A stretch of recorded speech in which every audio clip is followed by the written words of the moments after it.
por corrupção, um mundo vazio de esperança. Vivemos com medo da morte, com medo da vida, cercado por traumas, por perdas, por lutos. Um mundo desigual, injusto, corrompido. Será que é possível ter esperança em um mundo assim?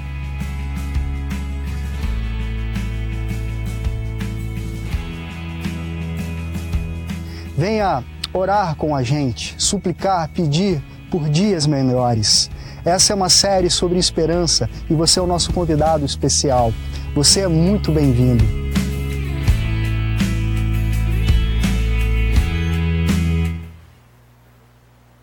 Boa noite, graça e paz de Cristo seja no seu coração. Muito bom ter você aqui para continuarmos conversando a respeito da esperança que nós temos em Cristo Jesus. Você, ao final do culto, pode fazer o seu pedido de oração, o seu desejo aqui por dias melhores. Se você não fez isso ainda, todo domingo a gente vai estar orando e pedindo a Deus que de fato nos abençoe. Talvez você tenha algo específico ao qual você deseja colocar diante de Deus, ou talvez você quer pedir por alguém que você sabe que tem alguma súplica, alguma necessidade. Então faça isso. Vamos todos orar juntos como igreja, pedir ao nosso bom Deus que nos abençoe, que nos ajude, que ouça as nossas orações.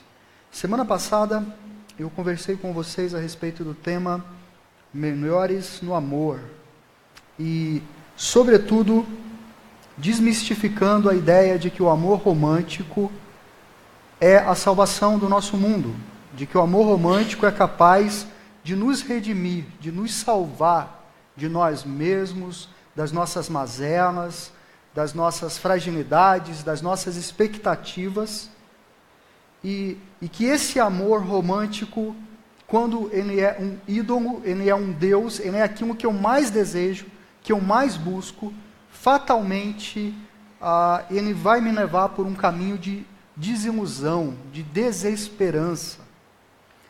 Conversamos a respeito do verdadeiro amor e hoje também vamos conversar sobre isso, sobre encontrar o noivo verdadeiro, porque essa é a história de Lia, a moça que era rejeitada pelo pai, rejeitada pelo esposo, rejeitada pela sociedade e pela cultura, porque ela não era bela, e então por isso ela buscou, a partir de um relacionamento, se encontrar e ser feliz, mas isso só aconteceu quando ela teve o seu último filho, a qual ela deu o nome de Judá. E é a partir de Judá que vem Jesus Cristo. Essa é uma história do Antigo Testamento. E Jesus Cristo é aquele homem que é um legítimo filho de Lia. Ninguém o queria, ninguém o desejava. Veio para os seus, mas os seus não o receberam. Pelo contrário, o descartaram. E nesse processo de nos tornarmos, então, melhores no amor, eu quero continuar falando a respeito desse tema. O amor, que é um substantivo masculino, que revela uma forte afeição por outra pessoa, nascida de laços de consanguinidade ou de relações sociais, ou uma atração baseada no desejo sexual, o eros, da onde vem o erótico, a erotização. Mas o amor é ressignificado pelos cristãos a partir da história de Jesus Cristo. Uma nova forma de definir amor surge na história a partir do Evangelho de Jesus Cristo, através da palavra grega ágape, que significa o tipo de amor que, quando você recua um passo para se afastar, ele dá 2 passos na sua direção. O tipo de amor difícil de ser compreendido, que se sacrifica, que se abnega, que se entrega, que sofre, que crê, que espera. Um amor que só surge na história a partir da fé cristã. E nós temos uma dificuldade como cristãos para entender que esse é o nosso DNA e que o nosso Deus é amor. Talvez essa seja a nossa maior culpa como igreja, o fato de que nós odiamos. Odiamos o diferente, odiamos o pecador, odiamos aquele que tem uma ideologia diferente, odiamos aquele que tem a teologia diferente. E talvez esse seja um dos piores tipos de preconceito, o preconceito teológico. E eu me lembro de receber, a partir da morte da Marielle Franco, do seu motorista, executada friamente no Rio de Janeiro, e você ouviu essa história, você leu sobre isso passou nos jornais. Eu me lembro de receber a propaganda de esquerda, propaganda de direita, e tudo quanto é tipo de coisa. Mas algo que me entristeceu foram textos vindo de cristãos que diziam: ela defendia bandidos, ela era lésbica, ela era isso, ela era aquilo, ela não é a minha heroína, e eu não estou nem aí para ela. Essa incapacidade de enxergar gente acima de qualquer ideia não é uma incapacidade que os cristãos deveriam ter. Talvez qualquer outra pessoa que segrega, que qualquer outra religião que é étnica, como o islamismo, que é uma religião étnica, porque se você quer se tornar do Islã, você precisa se tornar um árabe, porque é a religião que revela a Deus a partir da cultura árabe. Mas o Deus revelado em Jesus Cristo, Ele é de todas as nações e para salvar todas as nações. Então não deveria haver dificuldade em nós de enxergar gente, ao invés de condenar e julgar e tudo mais. De semelhante modo, não depois de haverem ceado, ou talvez depois, os evangélicos, eles celebraram nas redes sociais a morte de Stephen Hawking, conhecido cientista, uma das mentes mais brilhantes da nossa época, comparado a Newton, a Einstein, e uma celebração do tipo: ele era ateu, e agora ele foi para o inferno.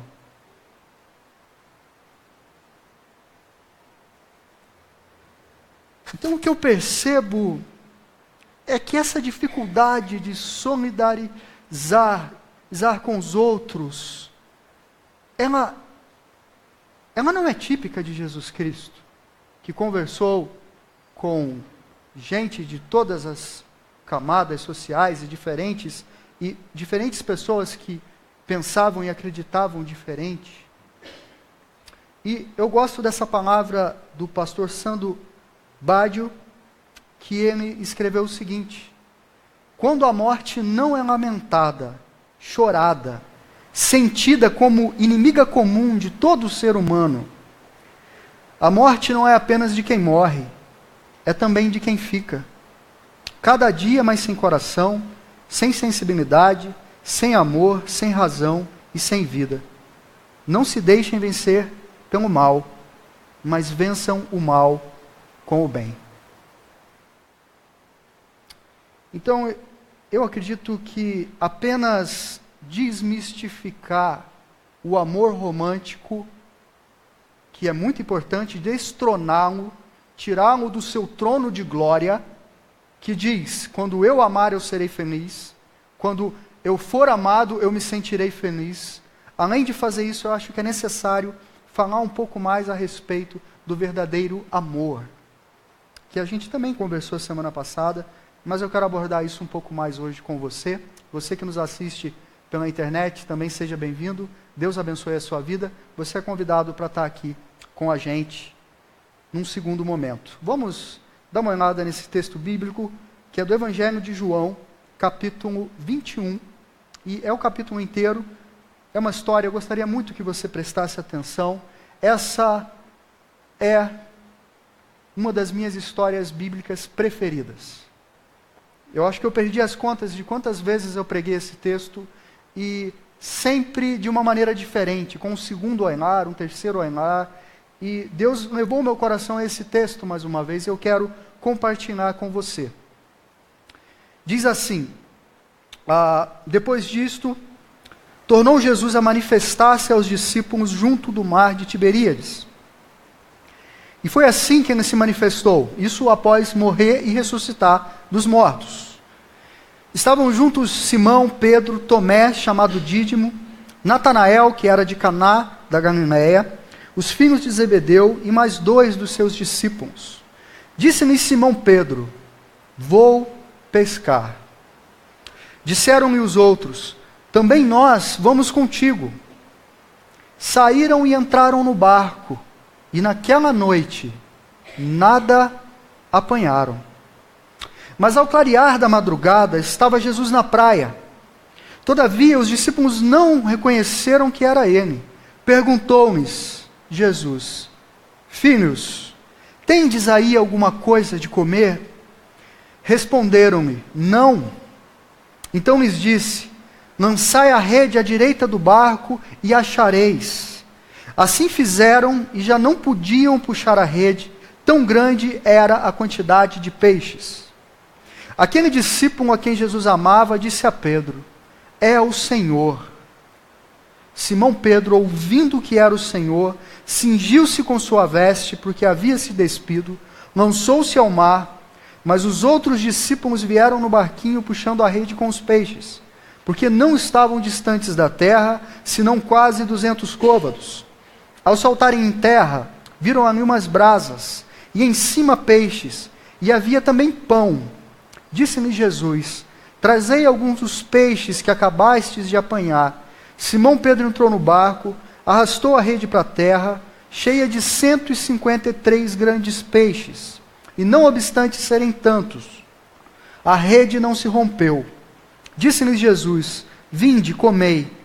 Nenhum dos discípulos ousava perguntar-lhe: quem és tu? Porque sabiam que era o Senhor. Veio Jesus, tomou o pão e lhes deu, e de igual modo o peixe.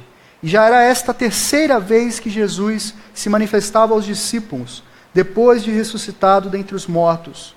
Depois de terem comido, perguntou Jesus a Simão Pedro: Simão, filho de João, amas-me mais do que estes outros? Ele respondeu: sim, Senhor, tu sabes que te amo. Ele lhe disse: apacenta os meus cordeiros. Tornou a perguntar-lhe pela 2ª vez: Simão, filho de João, tu me amas? Ele respondeu: sim, Senhor, tu sabes que te amo. Disse-lhe Jesus: pastoreia as minhas ovelhas.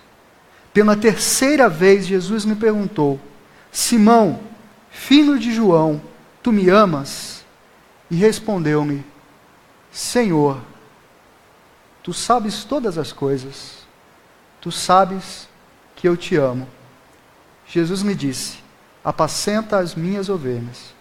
Em verdade te digo, que quando eras mais moço, tu te cingias a ti mesmo e andavas por onde querias. Quando, porém, fores velho, estenderás as mãos e o outro te cingirá e te levará para onde não queres. Esse é o texto. Vamos orar mais uma vez? Curva a sua cabeça. Peça ao Senhor que fale contigo.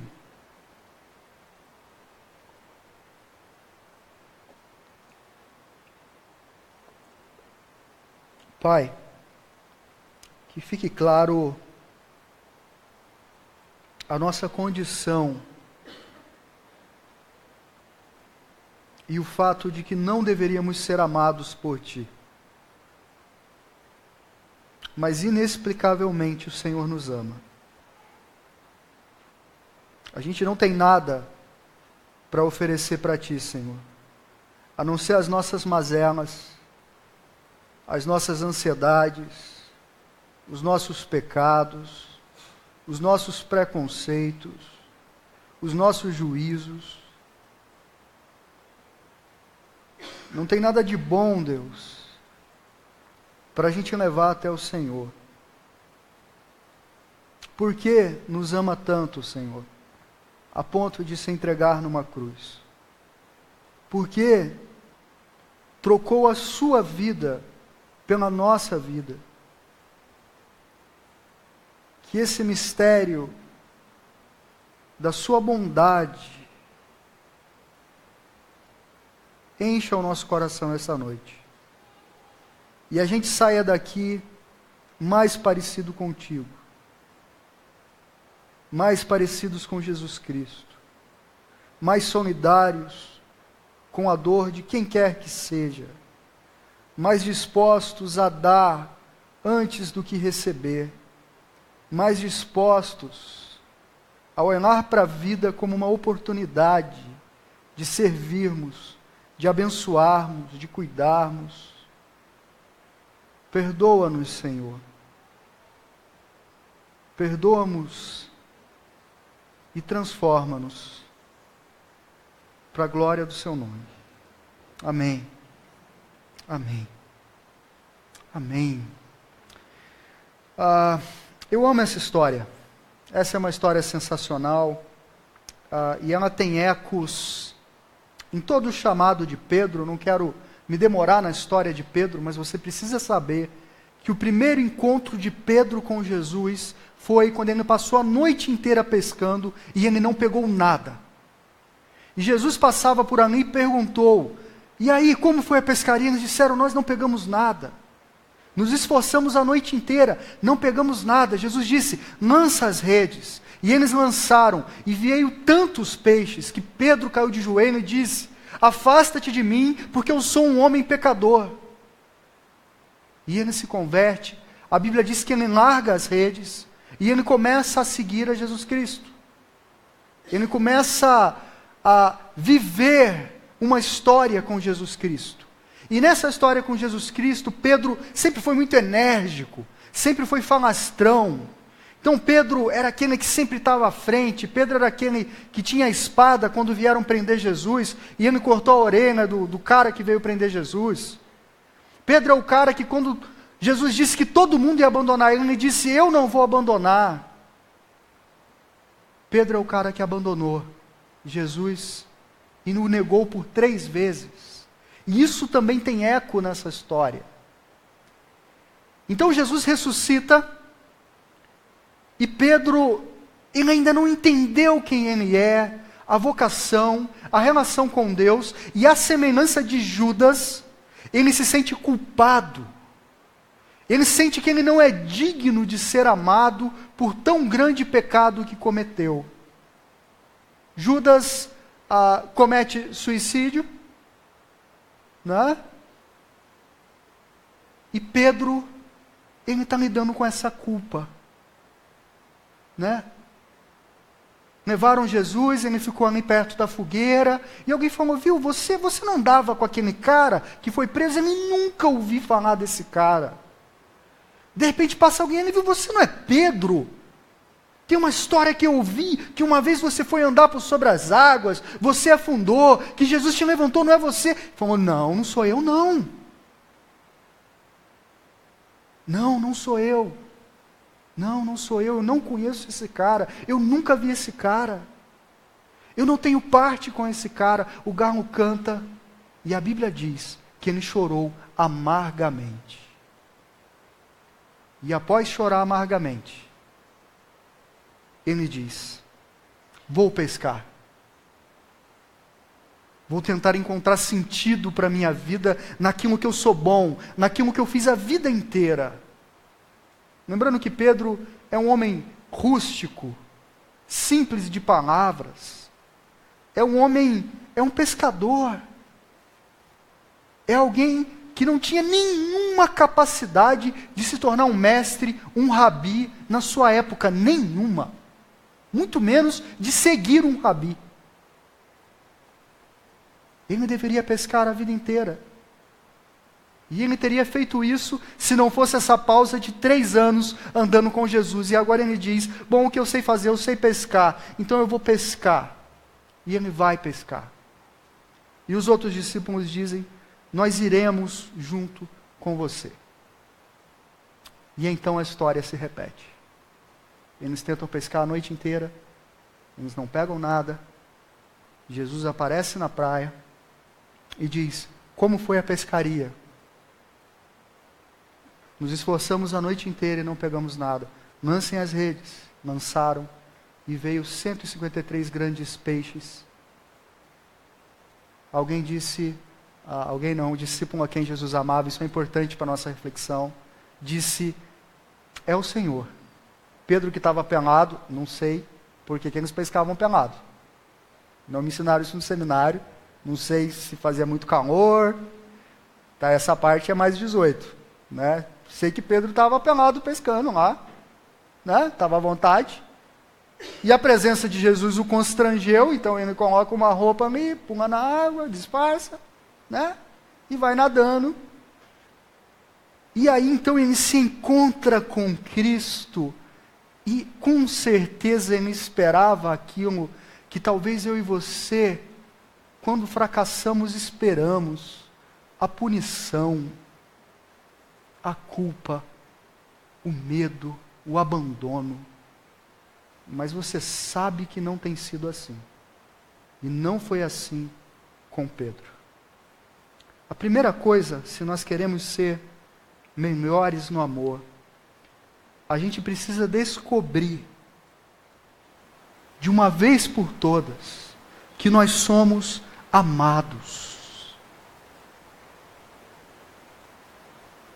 Nós somos absolutamente amados. Simples assim, Deus não odeia você. Deus não deseja o seu mal. Deus te deseja. Ele deseja ser seu amigo, andar contigo. Você pode dizer, por que alguém faria isso com alguém como eu? Eu não sei. Mas é isso que a Bíblia diz. A Bíblia conta a história desse apóstolo chamado João, aquele que se reclinou sobre o peito de Jesus Cristo na ceia. E quando ele vai escrever no Evangelho a respeito dele mesmo, e quem escreveu João 21 foi João, ele diz assim: aquele discípulo a quem Jesus amava.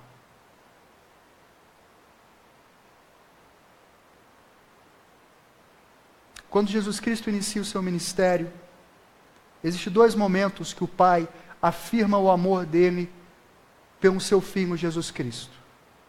Primeiro é no batismo, Mateus capítulo 4.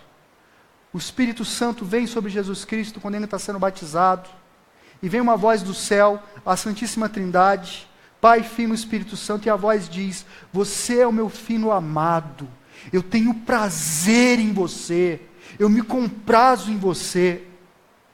Em seguida ele vai para o deserto e ele é tentado, e o diabo diz para ele: será que você é amado? Será que você é desejado? Tenta fazer com que ele tire a identidade dele, do amor do Pai, do Abba, e coloque nas coisas que o Abba pode dar, no poder, nele mesmo. Transforma essas pedras em pães. E o segundo momento, antes de ir para a cruz, Jesus Cristo sobe ao monte, junto com Pedro, Tiago e João, acontece aquela transfiguração, aquele episódio meio místico, que presbiteriano tem dificuldade de ler esses textos com muitas luzes, né? Muito efusivo, muito pentecostal, mas há essa experiência pentecostal, e de repente vem uma voz do céu e diz: esse é o meu Filho amado, eu tenho prazer nele, a ele ouvi, ouçam o que ele tem a dizer, sigam a ele. Então, Jesus Cristo vai para a cruz. E o diabo diz para ele, com certeza, no Getsemane: será que você é amado? Será que você é desejado? Será que você é querido? Thomas Merton, um dos homens que é referência em termos de espiritualidade, ele vai dizer que o desenvolvimento espiritual, ele te leva a ser uma pessoa comum. E ele diz assim: tornar-se plenamente homem, de uma forma que poucos seres humanos conseguem se tornar, tão simples e naturalmente, à medida do que os outros deveriam ser, se a sociedade não os distorcesse com ganância, ambição, cobiça ou carência desesperada. Ele diz: quem sou eu? E ele responde: sou aquele que é amado por Cristo. Sou aquele que é amado por Cristo. É dessa forma que o apóstolo João se via. E se você ir para as cartas de João, você vai ter uma expressão paternal tão linda, tão profunda, e na sua carta ele diz: nós o amamos, porque ele nos amou primeiro. Ele diz: fininhos, fininhos, vede com que grande amor nos tens concedido o Pai, a ponto de sermos chamados filhos de Deus, e de fato somos filhos de Deus, nós somos amados. Brennan Manning, ele vai dizer no seu livro O Impostor que Vive em Mim, está um bom livro para você ler, recomendo demais. Ele diz o seguinte a respeito desse episódio de João, o apóstolo: cerca de 60 anos após a ressurreição de Cristo, o apóstolo, como um garimpeiro que explora o ribeiro de sua memória, lembra de tudo o que acontecera durante os 3 anos de amizade com Jesus. Faz uma referência especial àquela noite sagrada, quando todas as coisas passaram a fazer sentido, e afirma a essência de sua identidade com estas palavras: então Pedro, voltando-se, viu que também o ia seguindo o discípulo a quem Jesus amava, o qual na ceia se reclinara sobre o peito de Jesus. Se fizéssemos a seguinte pergunta a João: qual é a sua identidade primordial, sua percepção mais coerente a respeito de si mesmo? Ele não responderia: sou discípulo, apóstolo, evangelista, mas sou aquele a quem Jesus ama. Eu sou aquele a quem Jesus Cristo ama. E o Brennan Manning, então, nos conta a história de um homem que tentou a vida inteira aprender a orar, e uma vez ele foi até o pároco da sua vila e disse: eu preciso aprender a orar. Então, o pároco pegou um livro de oração de um teólogo alemão e deu para ele levou para casa, e depois de ler as primeiras 5 páginas, ele teve que ir ao dicionário 15 vezes. Ele devolveu um livro e disse: muito obrigado, muito obrigado. E ele continuou esse drama de aprender a orar, e um dia, o amigo dele, conversando com ele sobre oração, disse o seguinte: orar é você colocar uma cadeira vazia, você convidar Jesus Cristo para se sentar e você conversar com Ele. Aquilo fez tanto sentido para aquele homem, que ele pegou e começou a fazer isso. E ele gostou tanto da experiência, que isso se tornou uma prática de 2 horas por dia. Por 2 horas, todos os dias, ele colocava a cadeira e ele conversava com Jesus Cristo. Então, o tempo passou e esse homem ele ficou muito adoecido. A sua filha mandou uma mensagem para o pároco dizendo: você pode fazer uma visita? O meu pai está muito doente. E quando então aquele homem chegou lá, viu uma cadeira do lado da cama, e ele disse: mas ninguém disse que eu viria. Por que você colocou a cadeira? Você sabia que eu viria? Alguém disse isso para você? Ele disse: não. Isso é uma prática que eu tenho mantido, e deixa eu te explicar. E explicou para o pároco então o incentivou, disse, é isso mesmo. Continue a conversar com Jesus Cristo. Uma semana depois, aquele homem faleceu, e a sua filha conversou com o pároco, e o pároco disse, ele pareceu-te que foi embora em paz? Ela disse sim. Algumas horas antes ele me beijou, disse que me amava, que estava bem, e quando eu retornei ao quarto, ele já tinha ido. Apenas aconteceu uma coisa estranha. O que aconteceu? Ele estava reclinado sobre a cadeira que ficava ao lado dele.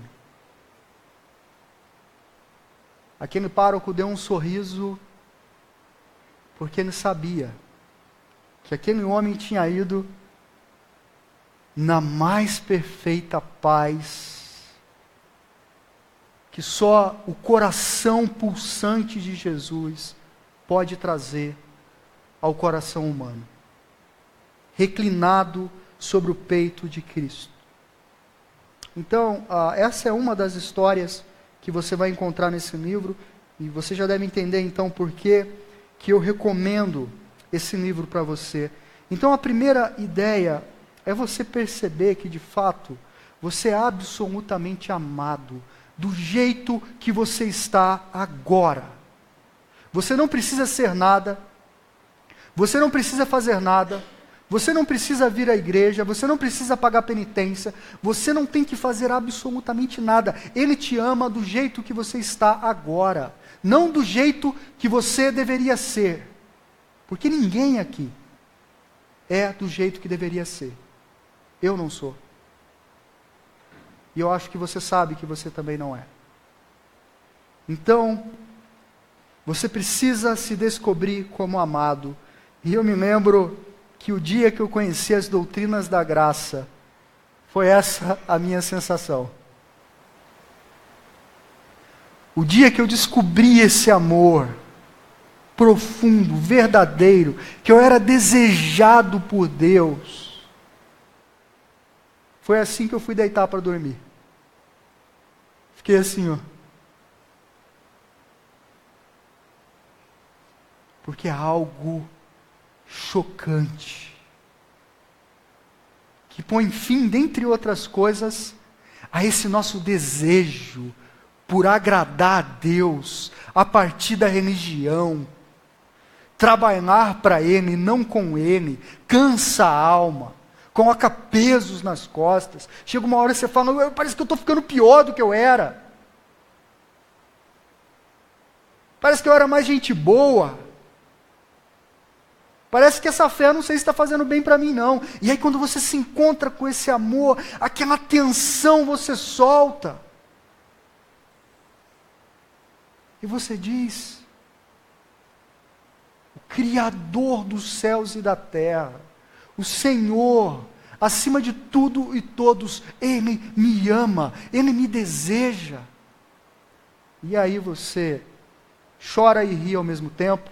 É a experiência do Salmo 126, quando o Senhor restaurou a minha sorte, eu fiquei como quem sonha. Essa é uma definição de ficar como quem sonha. Deus, obrigado por esse amor. O segundo aspecto é, se você quer ser melhor no amor, você precisa lançar fora o medo e a culpa. O medo e a culpa são instrumentos da religião para dominar você, para te engambelar. Eu já perdi as contas de quantas pessoas traumatizadas com Deus eu já encontrei na minha vida. Por diferentes motivos. De religiões rígidas. A pessoa chega com peso nas costas, sobrecarregada espiritualmente, emocionalmente, vive com culpa, vira todas as esquinas pensando, Deus vai me acertar agora.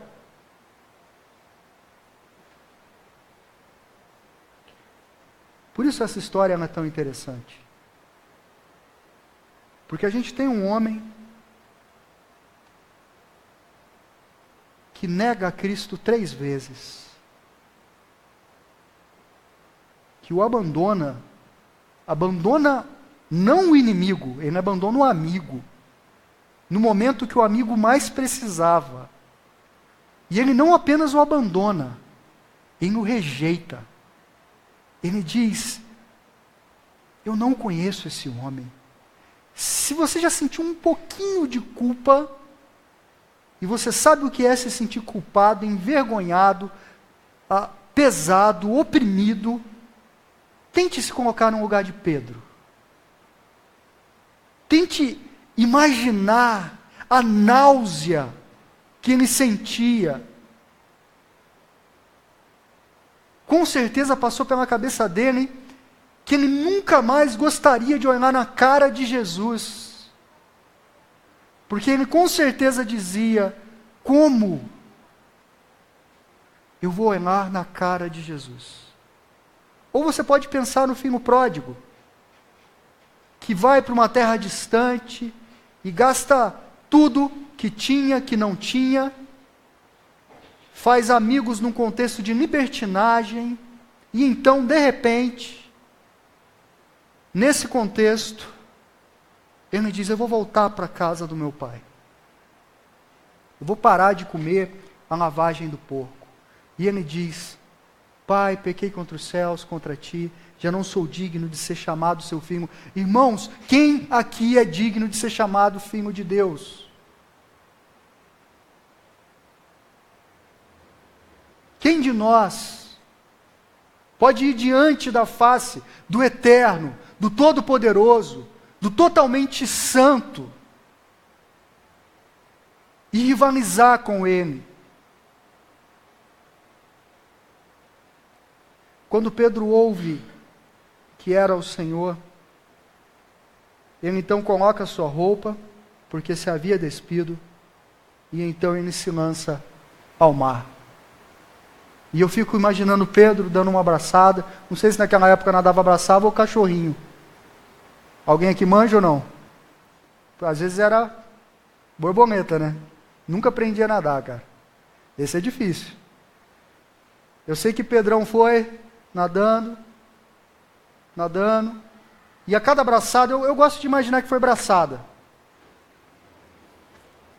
Então a cada braçada ele pensava: como é que vai ser isso? Por que ele veio atrás de mim? Ele sabe que eu o neguei, ele sabe que eu não o desejo, eu o traí, eu o machuquei, eu o feri. Ele foi morto, ele foi executado e eu estava longe. Eu abandonei o meu amigo. Eu acho que se Pedro pudesse, ele nadava para baixo. Ele se escondia, o mais profundo que ele pudesse ir. Mas Jesus continuava na praia, aguardando a chegada de Pedro.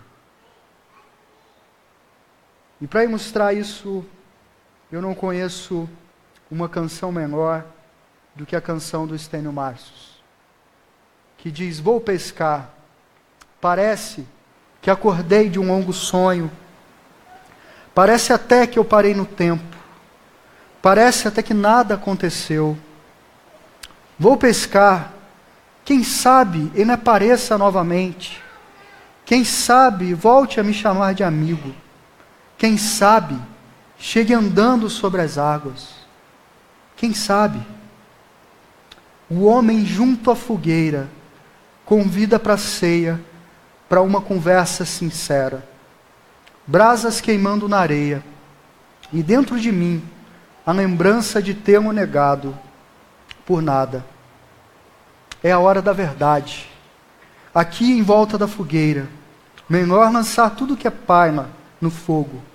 Olhe bem dentro dos olhos do homem que reparte o pão, e me diga se alguém é capaz de enganá-lo. Ou como a Marcinha disse no louvor, ele vê o coração. Certo, Marcinha? Tu sabes todas as coisas. Tu sabes do meu amor por ti.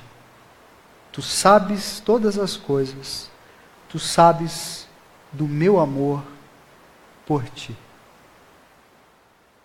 A bem da verdade, em outras palavras, e dizendo a mesma coisa, Ele sabe se você o ama ou não. Se você levanta a mão num louvor, ou se você chora, ou se você ri, ou se você acerta, ou se você erra, Ele sabe quem você é, e se você o ama ou não.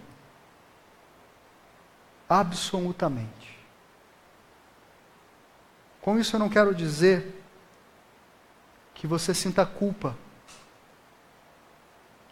porque os olhos do Pai a teu respeito são bons.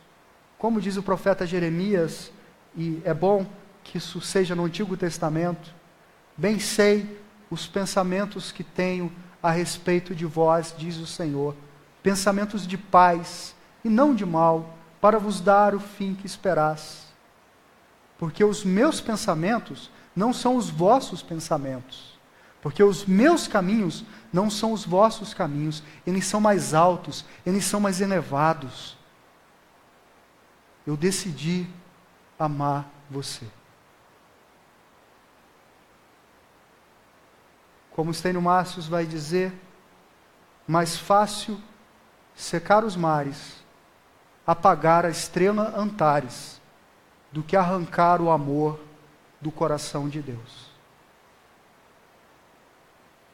E por que então que eu preciso lançar fora a culpa e o medo? Porque é isso que o apóstolo João vai dizer na sua carta. O verdadeiro amor lança fora o medo.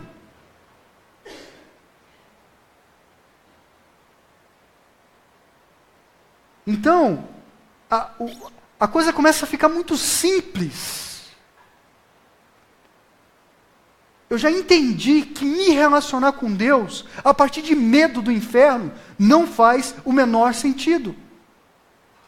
Me relacionar com Deus, a partir das coisas que eu espero dele, não faz o menor sentido, porque isso não é amor. Não é. Se eu casei com a Fernanda porque ela é rica e poderosa, tem que olhar lá para ver se ela está aqui para saber o que eu digo depois. Isso não é amor, isso é interesse. O verdadeiro amor, ele vai se tornando muito desinteressado. É por isso que receber famílias e casais que digam, essa moça, ela não tem o que eu preciso. Eu quero ser feliz. Ou a moça dizer, esse rapaz não tem o que eu preciso. Eu quero ser feliz, eu tenho o direito de ser feliz. Você caiu na pegadinha do malandro. Né? Você está se sacrificando no altar do eros, do amor. Você nunca vai ser feliz. Então, como os nossos caminhos eles se afunilaram, Jesus ele diz para Pedro, Pedro,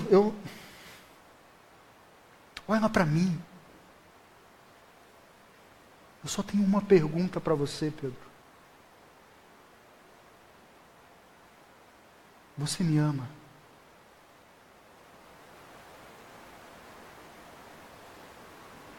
Senhor, tu sabes que eu te amo. Pedro, bem mais perto.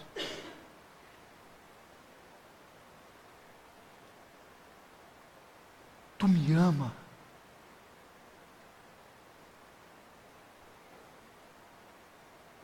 O Senhor sabe que eu te amo. E a Bíblia diz que ele se entristece quando Jesus diz pela terceira vez, Pedro, você me ama? E ele diz: tu sabes de todas as coisas.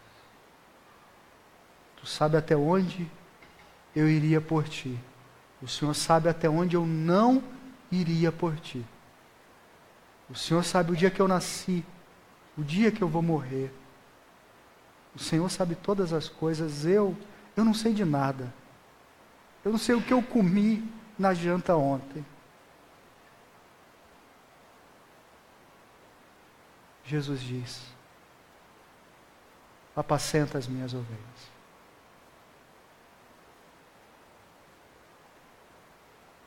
A missão, ela só vem depois do nosso coração. Ela não vem antes. Você não precisa fazer nada para Deus. Ainda mais para sentir que Ele te ama. Isso é ridículo.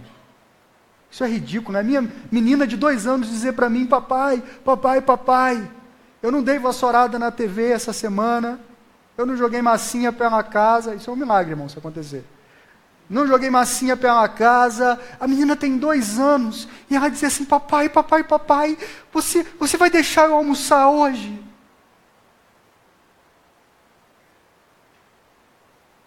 Fala: filha, na casa do pai nunca vai faltar comida, porque o papai te ama. Você jamais deveria pensar assim a meu respeito. Filha, não importa onde você for e quem você seja, o papai sempre vai te amar. E a gente olha para Deus e pensa que de alguma forma Ele nos ama menos do que isso. E porque a gente pensa assim, a gente não consegue amar os outros. Porque quando eu falo: cara, eu estou estragado, eu estou quebrado e Deus me ama. Quando tu olha para o outro, estragado e quebrado, tu não fala: você diz. Quem recebe graça, dá graça. Quem recebe misericórdia, dá misericórdia. A única motivação, a única maneira, guarde isso no seu coração, de você permanecer no caminho com Jesus, é se você amar. Se você amá-lo, não existe nenhuma outra possibilidade. Se você está aqui porque você espera que Ele te abençoe, você não vai, esse caminho não é sustentável, não vai se sustentar. Uma hora Ele não vai dar o que você acha que Ele tem que dar, você vai sair fora. Se você acha que você está aqui porque você é melhor que os outros, isso não vai sustentar, porque Ele vai pelos valados, pelos becos, e Ele chama tudo quanto é tipo de gente. Então você não é mais especial, a não ser no fato de que Ele diz: eu amo você, e te convida a ir e amar da mesma forma.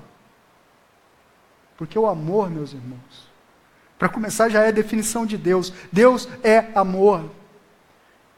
E engraçado, 1 Coríntios 13, que diz: agora, pois, permanecem a fé, a esperança e o amor. E a maior destas é o amor. Porque na última mensagem dessa série, quando a gente conversar sobre o dia em que seremos para sempre, a gente vai perceber que no mundo que habitamos com Deus, face a face, fé não é mais necessário, a gente já o vê, e esperança muito menos, não há mais o que esperar, não há mais esperança. A única coisa que permanece é o amor. Por isso, se você é um discípulo de Jesus Cristo, você é convidado a amar. Fernando Pessoa diz assim: amo como ama o amor. Não conheço nenhuma outra razão para amar, senão amar. Que queres que te diga além de que te amo, se o que eu quero dizer-te é que te amo? Em outras palavras, o amor não precisa de nada para amar. Ele ama. Não é dessa forma que Jesus nos amou? Ou você acha que Ele enxergou algo em você? Tem essa história que mexeu muito comigo recentemente, a história de uma árvore que amava um menino. E todos os dias, esse menino vinha e juntava as folhas da árvore, subia no tronco, nos galhos, se deliciava com as maçãs, fazia coroas com as folhas, colocava na cabeça, brincava de rei da floresta, balançava-se em seus galhos, e a árvore ficava muito feliz.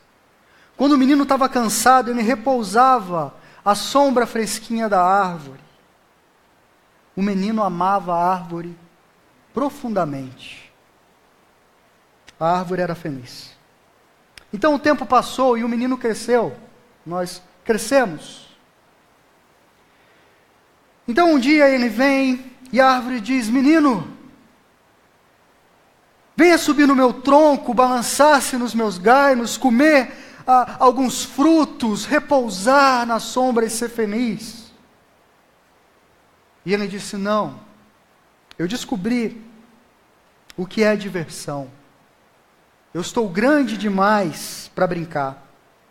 Eu quero comprar muitas coisas. Você tem dinheiro para me dar? Você tem dinheiro?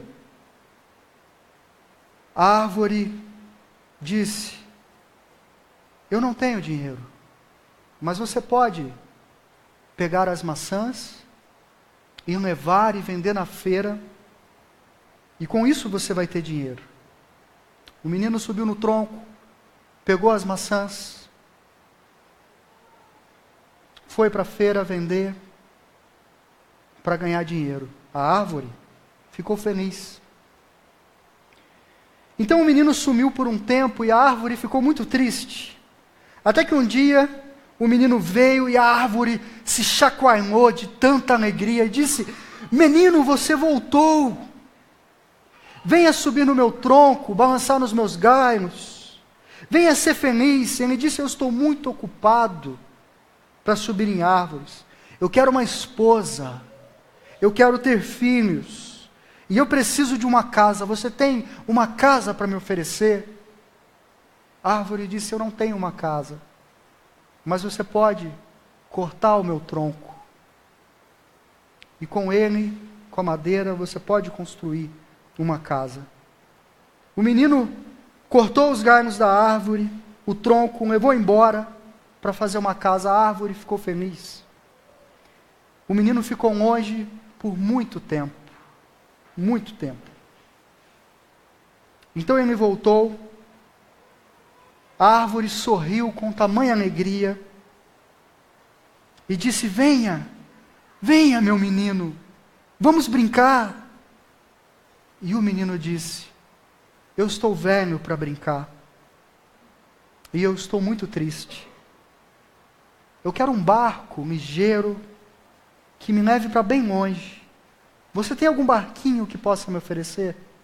A árvore disse: corte o restante do meu tronco, construa o seu barco, viaje para longe e seja feliz. O menino fez isso e a árvore ficou feliz, mas não muito. Então, muito tempo depois, o menino voltou. Desculpe, menino, disse a árvore, eu não tenho mais nada para te oferecer. Eu não tenho mais nada. Os frutos já se foram. O menino disse: os meus dentes são fracos demais para frutos. Já se foram os galhos para você balançar. Eu já não tenho idade para me balançar. Não tenho mais tronco para você subir, disse a árvore. Eu bem que gostaria de ter qualquer coisa para te oferecer, suspirou a árvore. Mas nada me resta, e eu sou apenas um toco sem graça. Desculpe.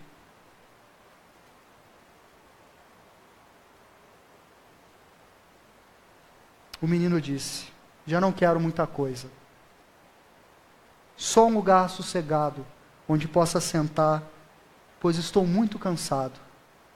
Pois bem, respondeu a árvore, enchendo-se de alegria. Eu sou apenas um toco, mas um toco é muito útil para você se sentar e descansar. Venha, menino, depressa, sente-se em mim e descanse. Foi o que o menino fez, e a árvore ficou feliz.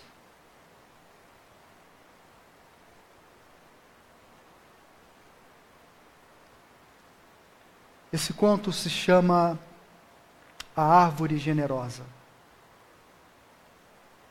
Não precisa esticar tanto o raciocínio para entender que o nosso Deus generoso foi até as últimas consequências. E quando Ele vê a minha vida redimida e a sua vida redimida, Ele diz: valeu a pena eu ter ido até o final, ter entregado tudo. Tudo.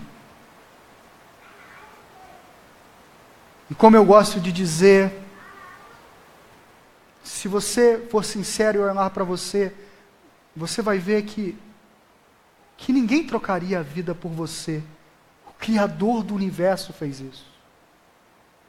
O Criador do universo fez isso. Subiu uma montanha, se sacrificou por amor a mim e por amor a você. Então, o convite, o Bernard Manning, ele costuma dizer que no final da história, quando todas as cortinas se fecharem, Jesus Cristo vai fazer apenas uma pergunta. Ele vai dizer: você acreditou que eu te amei? Que eu fui até o final por você? Que eu te desejei? Você acreditou que era amado por mim? E é isso que vai definir os anos da nossa vida e a forma como nos relacionamos uns com os outros. Queria que você levasse para casa que você é absolutamente amado por Deus. Que você não precisa viver mergulhado em medo e culpa. E que a resposta do amor é o amor. Convido você a fechar os seus olhos, orar por você.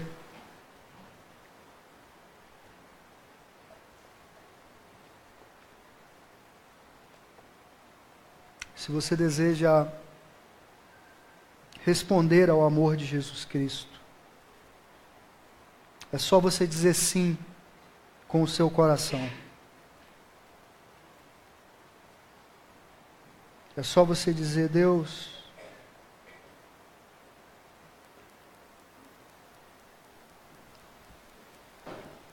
eu estou aqui, Senhor.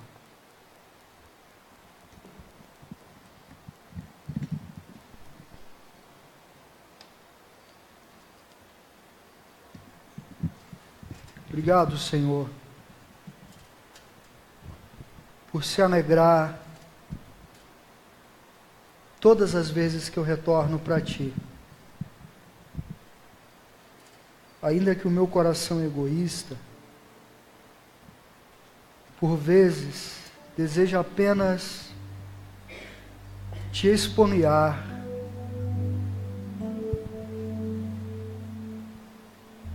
perdoa, Senhor,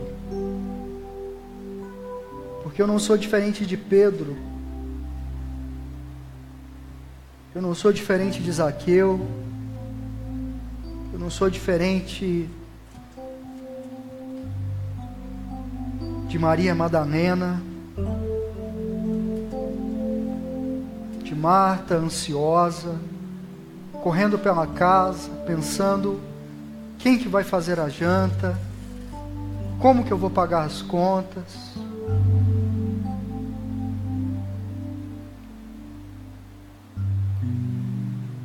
O Evangelho, Deus, é sobre pessoas como eu, como meu irmão, como a minha irmã. Gente que precisa aprender a ser gente, gente simples, que tendo recebido tão grande amor,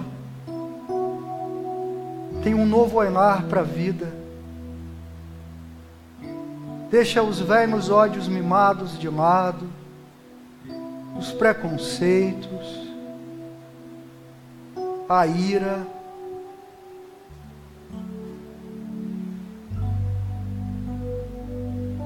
Senhor, nos torna árvores generosas, para que as pessoas tenham sombra no imenso calor, no imenso deserto que é a vida, para que tenham frutos que comer na imensa fome física e espiritual que nós temos no mundo. Assim como o Senhor se entregou, nos ajuda a não amarmos a nossa vida, mas entregarmos ela até as últimas consequências, como uma resposta radical a um amor radical.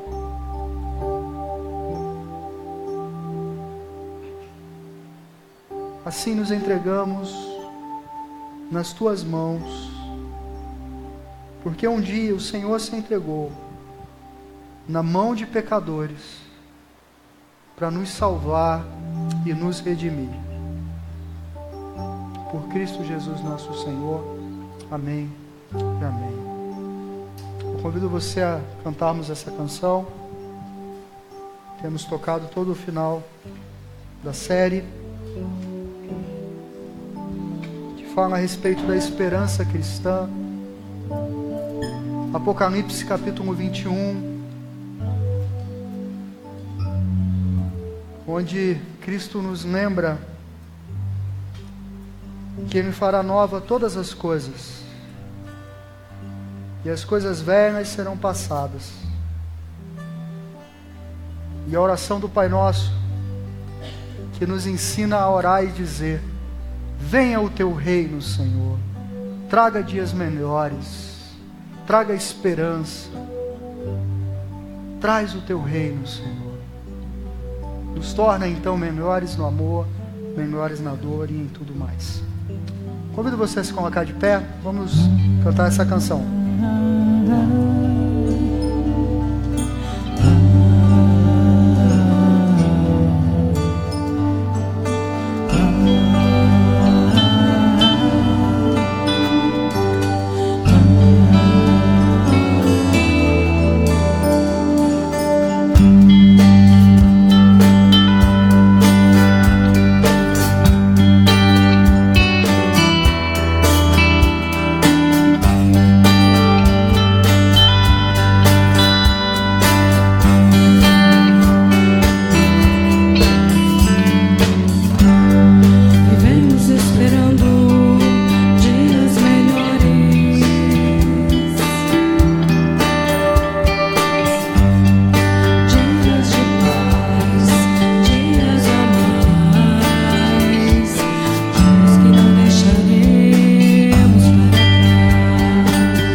Esperando